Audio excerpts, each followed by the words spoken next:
শুধু জিজ্ঞেস করে বিকালে কি বের হবে। আবির উপর নিচ মাথা নেড়ে হ্যাঁ সূচক সম্মতি জানায়। তানভীর কথা না বাড়িয়ে চুপচাপ বিদায় নেয় রুম থেকে। আবির খাটের এক কোনায় বসে মোবাইল হাতে নিয়ে গুরুত্বপূর্ণ কিছু চেক করতে ব্যস্ত হয়ে পড়ে।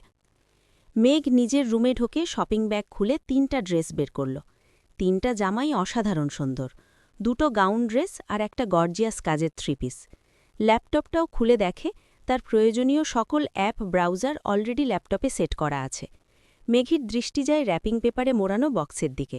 র্যাপিং পেপার খুলতেই চোখে পড়ে 3টে উপন্যাসের বই, যেগুলোর ওপরে ছোট একটা চিরকুটে লেখা অ্যাডমিশনের পরে পড়বি। তার সাথে একটা ছোট বক্স, যেখানে এক বক্স রঙিন পাথর। মেঘের এই পাথরগুলো ছোটবেলায় খুব পছন্দ ছিল। তার সাথে একটা আইফোন 13 প্রো ম্যাক্স মোবাইলের বক্স। ফোন দেখে মেঘের চক্ষু চড়ক গাছ। অনেকদিন যাবৎ মনের কোণে সুপ্ত ইচ্ছে ছিল একটা আইফোন কেনার, কিন্তু কাউকে বলার মতো সাহস হয়নি তার। এগুলো দেখে খুশিতে গদগদ হয়ে পড়েছে মেঘ। ইন্টার সেকেন্ড গিয়ারে পড়াকালীন মেঘের যখন কলেজ, প্রাইভেট কোচিং সব মিলিয়ে ব্যস্ততায় দিন কাটছিল, তখন তানভীর তার পুরনো একটা ফোন দিয়েছিল মেঘকে। সিমটাও ছিল তানভীরের। বাসার মানুষের বাহিরে শুধু ৩-৪ জন বান্ধবীর নাম্বার ছিল সেই ফোনে। এমনকি স্যারদেরকেও নাম্বার দিতে নিষেধ করেছিল কড়া ঘষায়। তানভীর বরাবরই বোনের ব্যাপারে খুব সিরিয়াস। ভাইরা বোনকে শাসন করে ঠিক আছে, কিন্তু তানভীর মেঘকে একটু বেশিই শাসনে রেখেছে এত বছর। এইচএসসি পরীক্ষা চলাকালীন সময়ে তানভীরকে খুব সাহস করে বলেছিল, ভাইয়া পরীক্ষা শেষ করে আমায় একটা নতুন ফোন কিনে দিবা। অগ্নিদৃষ্টিতে তাকিয়েছিল তানভীর, যেন মস্ত বড় অন্যায় করে ফেলেছে। তারপর মেঘ নতুন ফোনের আশা পুরোপুরি ছেড়ে দিয়েছিল। আজ সে না চাইতেই আইফোন পেয়ে গেছে, ল্যাপটপ পেয়ে গেছে। এ যেন মেঘ না চাইতেই জল।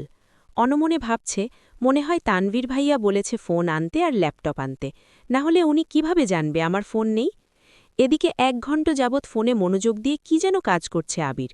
হঠাৎ আদি দৌড়ে এসে দাঁড়ায় দরজায়। আদি, ভাইয়া তোমায় খেটে ডাকছে। আবির, যা, আসছি। ১০ মিনিটের মধ্যে সাদা শার্ট পরে রেডি হয়ে নিচে নামল আবির। অসময়ে তেমন কেউ নেই নিচে।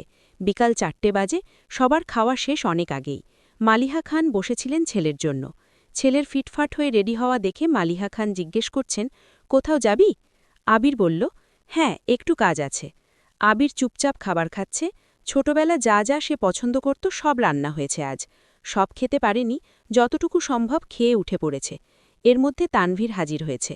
শান্ত কণ্ঠে বলল, ভাইয়া রেডি আমি, এখন যাবে নাকি লেট হবে? এখনই বেরোব। মালিহা খান রান্নাঘর থেকে ডেকে বলছেন, গাড়ি নিয়ে বের হবি না, চাবি নিয়ে যা। গাড়ি লাগবে না আম্মু। 2 ভাই বের হয়ে গেল। যৌথ পরিবারগুলোর সবচেয়ে আনন্দময় সময় হল সন্ধ্যাবেলা। বাড়ির সকলে মিলে হইচই করে বিকালের নাস্তা খাওয়া, একটু টিভি দেখা, খেলাধুলা করা, আড্ডা দেওয়া। সমস্যা শুধু বড় ভাই। তানভীর সবসময় মেঘকে চোখে চোখে রাখে। কি করছে, কি না করছে, কখন খাচ্ছে, পড়াশুনো করছে কিনা, এসব কিছু দেখাই যেন তার একমাত্র কাজ। কিন্তু মিম আর আদিকে কোনোদিন একটা ধমক পর্যন্ত দেয়নি তানভীর। এ কেমন দুমুখ ব্যবহার! তানভীর যতক্ষণ বাসার বাহিরে থাকে ততক্ষণ মেঘ মুক্ত, স্বাধীন। তানভীর বাসায় না থাকায় 3 ভাই বোন মিলে ছোটাছুটি করছে। মেঘ যা বলে ছোট দুটো তাই করে। মেঘ আর আবিরর এখনও দেখা হয়নি। মেঘ কোচিং থেকে এসে রুমে যে ঢুকেছিল, তার গিফট নিয়ে ব্যস্ততার কারণে সবেমাত্র রুম থেকে নিচে এসেছে। অন্যদিকে আবির বাসা থেকে চলে গেছে আরও 2 ঘণ্টা আগে। মেঘ, মিম আর আদির ছোটাছুটি শেষ হয় বড় আব্বু জনাব আলী আহমেদ খানের বাসায় প্রবেশ দেখে। আলী আহমেদ খান বাসায় ঢুকতে ঢুকতে নিজের স্ত্রী মালিহা খানকে জিজ্ঞেস করলেন, আবির কোথায়? মালিহা খান উত্তরে বললেন, ও তো তানভীরকে নিয়ে বের হলো, বলল কি কাজ আছে। আলী আহমেদ খান সোফায় বসতে বসতে মেঘের দিকে তাকিয়ে প্রশ্ন করলেন, পড়াশোনার কি অবস্থা আম্মু? মেঘ শান্তস্বরে উত্তর করল, আলহামদুলিল্লাহ ভালো বড় আব্বু। তবে তবে কি? প্রশ্ন করলেন আলী আহমেদ খান। আমার ফিজিক্স আর ম্যাথে একটু সমস্যা, কোচিংয়ের সাথে কুলাতে পারছি না। প্রাইভেটগুলোতেও অনেকটা এগিয়ে গেছে। আলী আহমেদ খান বললেন, ঠিক আছে, তোমার জন্য প্রাইভেট টিউটার নিয়ে আসব। কাল বা পরশুর মধ্যেই ম্যানেজ করতেছি। তুমি চিন্তা করো না আম্মু, মন দিয়ে পড়াশুনো করো আম্মু। তোমার ভাই তানভীর তো আমার কোনো কথা শোনে না, আর না শোনে তোমার আব্বুর কথা। কোথা থেকে মাথায় ভূত চেপেছে রাজনীতি করবে। পড়াশোনায় গুরুত্ব না দিয়ে রাজনীতিতে গুরুত্ব দিচ্ছে। তুমি পড়াশোনা করো ভালো করে, মেডিকেলে ঢাকা বিশ্ববিদ্যালয়ে যেন চান্সটা হয়ে যায়। জি বড় আব্বু, চেষ্টা করব। খেয়েছ কিছু তোমরা? আলী আহমদ খান জিজ্ঞেস করলেন। এবার উত্তরটা মিম দিল। হ্যাঁ বড় আব্বু, খেয়েছি আমরা। ঠিক আছে, এখন রুমে গিয়ে পড়তে বসো। তিন ভাই বোন কোনো কথা না বলে তিন দিকে যার যার রুমে চলে যাচ্ছে। রাত ৯টায় বাড়িতে ঢোকে আবির আর তানভীর। খাবার টেবিলে খেতে বসেছেন তিন ভাই আর আদি। মিম, মেঘ কেউ নেই। রান্নাঘরে তিন যা খাবার রেডি করছেন। বিকেলে আবির সাদা শার্ট পরে বেরিয়েছিল। সাদা শার্টের ২-৩ জায়গায় একটু একটু রক্ত লেগে আছে, আর আবিরের হাতে ৩টে ওয়ান টাইম ব্যান্ডেজ লাগানো। নজরে পড়ে ইকবাল খানের। কিরে আবির, তোর হাতে কি হয়েছে? শার্টেই বা দাগ কিসের? এই কথা শুনে ছুটে আসেন মালিহা খান। কি হয়েছে আবির? বুকের ভেতর ছ্যাঁত করে উঠেছে। একমাত্র ছেলের শরীরে একটা আঁচড়ও মা সহ্য করতে পারেন না। আবির: তেমন কিছু না, হাতে একটু লেগেছিল, ঠিক হয়ে যাবে, চিন্তা করো না। আর কথা না বাড়িয়ে সিঁড়ির কাছে চলে যায় আবির। আলী আহমদ খান ছেলের দিকে তাকিয়ে প্রশ্ন করেন, খাবে না? না আব্বু, বিকেলে খেয়েছি, খিদে নেই। এই বলে রুমের দিকে চলে যায় আবির। আবিরের কণ্ঠ শুনে মেঘ রুম থেকে বের হয় তাড়াতাড়ি। এতগুলো গিফট দিল, অবশ্যই ধন্যবাদ জানানো উচিত। ৭ বছরে ভাইয়ের মুখটাও দেখেনি সে। কিন্তু মেঘ রুম থেকে বেরোতে বেরোতে আবির রুমে ঢুকে পড়েছে। মেঘের চোখ মুখে নীরবতা। নিচে গিয়ে সবার সাথে খেতে বসে। তানভীরও খেতে বসেছে, হাত মুখ ধুয়ে। ইকবাল খান তানভীরের উদ্দেশ্যে বলে, তুই তো ছিলি আবিরের সাথে, কি হয়েছে বল? তানভীর: চাচ্চু, আমি তো ভাইয়ার সাথে বের হয়েছিলাম, কিন্তু পরে আমি পার্টি অফিসে চলে গিয়েছিলাম, তাই সঠিক জানি না। মেঘ যেন কিছুই বুঝতে পারছে না। বাড়িতে এসেছে ৭-৮ ঘণ্টা হয়ে গেছে মানুষটার, অথচ সে এখনও দেখেইনি তাকে। তার মধ্যে আবার কি অঘটন ঘটিয়েও ফেলেছে। সে শুধু চাচ্চু আর ভাইয়ার মুখের দিকে তাকাচ্ছে বারবার। আহমদ আলী খান গম্ভীর স্বরে তানভীরকে বললেন, সে তো তোমার ভাই কম, বন্ধু বেশি। তাকে বলে দিও কোনো প্রকার মারপিট আর রাজনীতিতে যেন না জড়ায়। আর এটাও বলে দিও তাকে, তার বয়সটা কিন্তু আমি পার করে এসেছি। তাকে দেশে এনেছি মারপিট করার জন্য না, আমাদের ব্যবসার হাল ধরার জন্য। তানভীর: আসলে বড় আব্বু, সামান্য হাত কেটেছে ভাইয়ার। আলী আহমদ খান: থাক, আমায় কিছু বুঝাতে হবে না। কোনটা মারপিটের কাটা আর কোনটা কেটে যাওয়া আমি তা বুঝি। তুমি তো নিজের রাস্তা বেছেই নিয়েছ, অন্তত তাকে বোঝাও এসবে যেন না জড়ায়। জি বড় আব্বু। মেঘ আচমকা প্রশ্ন করে বসে, কি হয়েছে? তানভীর মেঘের দিকে চোখ রাঙিয়ে তাকিয়ে বলে, তুই চুপচাপ খা। ইকবাল খান বড় ভাইয়ের দিকে তাকিয়ে বলে, আবির কেন মারামারি করবে? এত বছর বাহিরে ছিল ছেলেটা, এখানে ওর কে এমন শত্রু আছে? বাড়ির সবার মধ্যে নীরবতা, কেউ কোনো কথা বলছে না। মেঘ মনে মনে ভাবছে, আবির ভাইয়া মারপিট করেছে? কিন্তু কেন? এত বছর ভাবতাম আমার ভাইই পচা, রাজনীতি করে, আমায় শাসন করে, কিন্তু আবির ভাই তো দেখা যাচ্ছে পুরাই হিটলার। কোনো এক আশঙ্কায় আবিরের মাথায় চিনচিন ব্যথা অনুভব হয়। ভীতিতে রুদ্ধ হয় তার শ্বাস। বারান্দায় দাঁড়িয়ে অনমনে কি যেন ভেবে যাচ্ছে আবির। দূরে ওই চাঁদটার দিকে তাকিয়ে আছে চক্ষুযুগল। এক মুহূর্তের জন্য সরছে না, পল্লবও পড়ছে না একটিবারও তার দুর্বোধ্য দৃষ্টি। হঠাৎ কারো অস্তিত্ব বুঝতে পেরে সাবলীল ভঙ্গিতে নড়ে চড়ে দাঁড়ায়, দৃষ্টি সরিয়ে নেয় চাঁদ থেকে।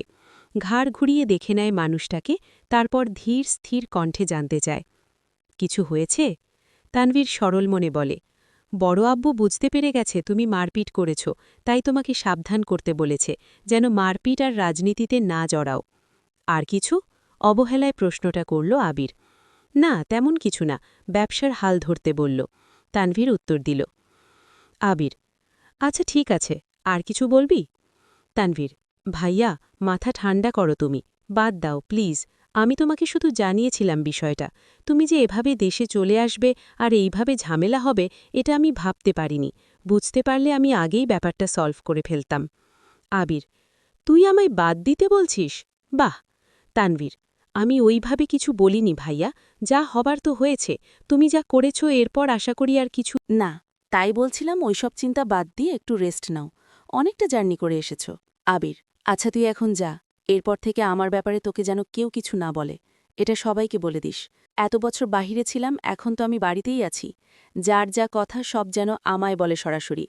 আর আগামীকাল ১২টার আগে কেউ যেন ডাকতে না আসে আমায়। তানভীর: আচ্ছা, আসছি আমি। এতক্ষণে মেঘে ঢেকে গেছে চাঁদ।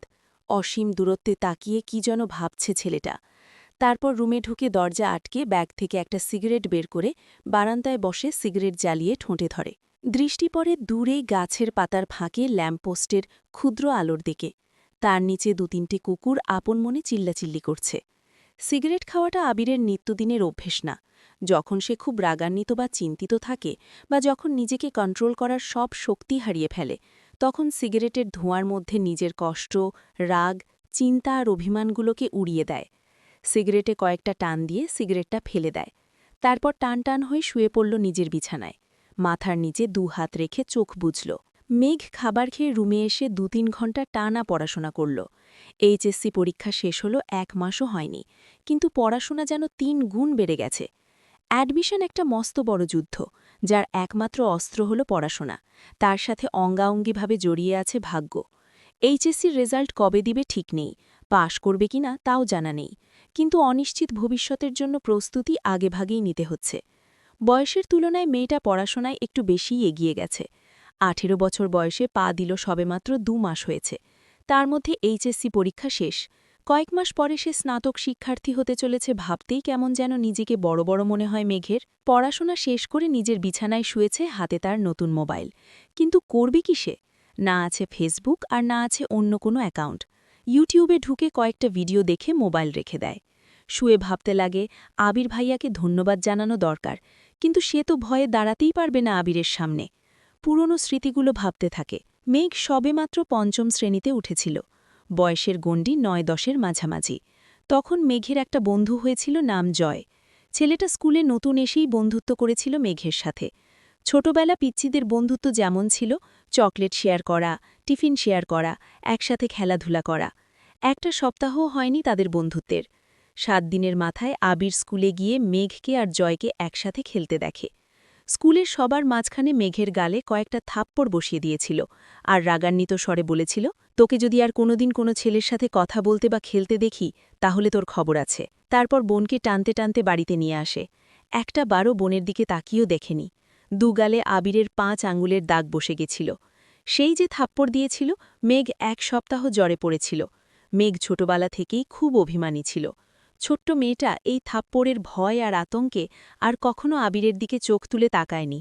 কথা বলা তো দূরের বিষয়, আবির বাসায় থাকাকালীন রুম থেকে বেরই হয়নি মেঘবালিকা। আবিরও কখনো খোঁজ নেয়নি মেয়েটার।